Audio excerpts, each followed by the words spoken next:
Vous écoutez La Voix de l'Espérance, une émission qui vous apporte paix, joie, confiance et espérance.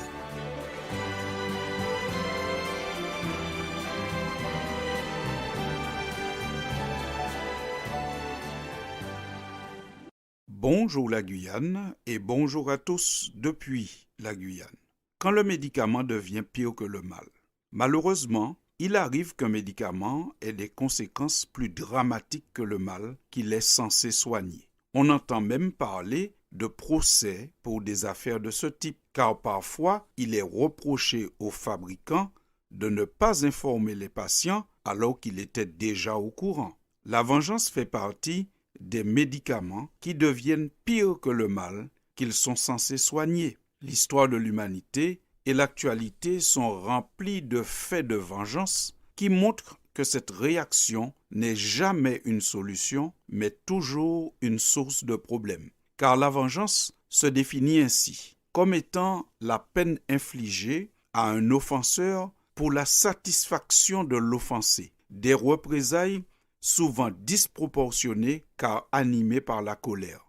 Ainsi comprise, la vengeance n'est jamais équitable. Souvent guidée par la colère, que nous savons mauvaise conseillère, la vengeance est souvent plus cruelle que l'offense. Celui qui se venge fait souvent pire que ce qu'il reproche à son ennemi. Parfois, le vengeur a même recours au suicide quand il se calme et prend conscience de l'ampleur de ses actes. La Bible, qui veut nous éviter tous ces désagréments et qui se donne pour objectif d'enseigner, de convaincre, de corriger et d'instruire dans la justice, rapporte un certain nombre d'histoires et de paroles qui invitent à renoncer à l'offense. Il y a parmi ces récits un épisode de la vie de David. Ce personnage biblique bien connu comme étant un homme de foi est l'auteur du psaume le plus connu, le psaume 23. « L'Éternel est mon berger. » Celui qui a dit à Dieu, « Tu me conduis, tu me défends, voilà ce qui me rassure », a été pris d'un vif désir de vengeance suite à une frustration, un mépris, un acte d'ingratitude qui mettait en danger sa vie et celle de ses compagnons.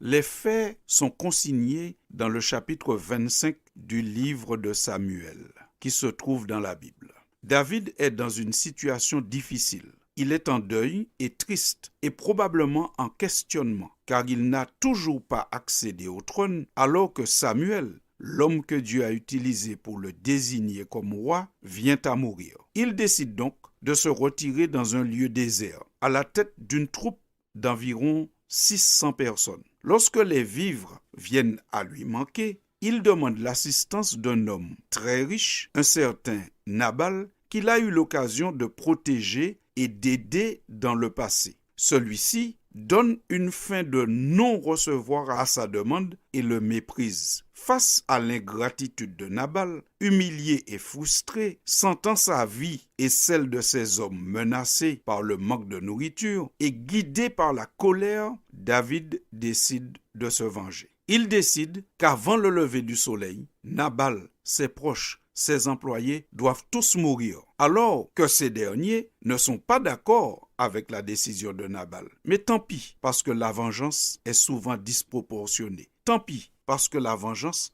rend souvent aveugle. On se rappelle que nous avons déjà dit que la vengeance rend souvent celui qui se venge plus abominable que l'offenseur. Nabal lui a refusé de la nourriture, l'a méprisé, et lui, en retour, il prévoit de faire un carnage. Heureusement, Dieu va utiliser la femme de Nabal, qui s'appelle Abigail, pour fournir des provisions à David et lui apporter une parole de sagesse. Voici cette parole de sagesse. Lorsque le Seigneur accomplira tous les bienfaits qu'il t'a promis et qu'il fera de toi le chef d'Israël, il ne faudrait pas que tu aies la conscience tourmentée par le remords d'avoir tué inutilement quelqu'un et de t'être fait justice toi-même. Et quand le Seigneur t'aura accordé le bonheur, souviens-toi de moi. Fin de citation. Retrouvez cette parole de sagesse dans 1 Samuel 25 au verset 30.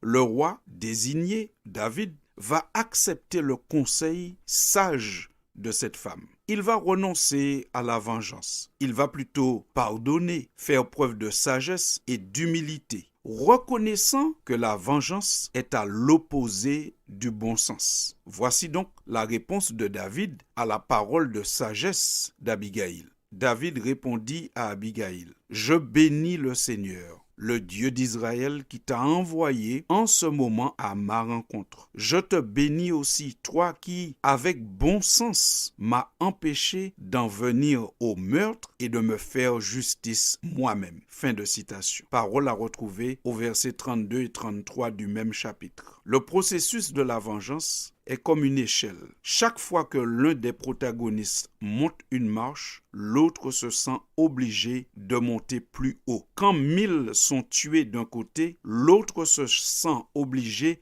de répliquer en tuant plusieurs fois 1000. L'histoire de David, Nabal et Abigaël montre qu'il faudrait apprendre à renoncer à la vengeance. C'est peut-être pour cela que la Bible dit que David était un homme selon le cœur de Dieu. Il était un homme pouvant se mettre en colère, pouvant prendre de mauvaises décisions, mais il a eu cette sagesse d'entendre la parole de cette femme qui l'invitait à renoncer à la vengeance. Et il a pris la bonne décision. Il a renoncé à la vengeance. Et Dieu ne l'a pas abandonné. En effet, Nabal, homme habitué aux excès, est mort 10 jours après cette histoire d'une attaque. C'est lui seul qui était la source du problème et c'est lui seul qui est mort, alors que David voulait tuer toute sa famille. La vengeance est toujours un remède pire que le mal, qu'il est censé soigner. C'est pour cela que Dieu nous dit cette parole. Renoncez à toutes ces choses, à la colère, à l'animosité, à la méchanceté, à la calomnie, aux paroles déshonnêtes qui pourraient sortir de votre bouche.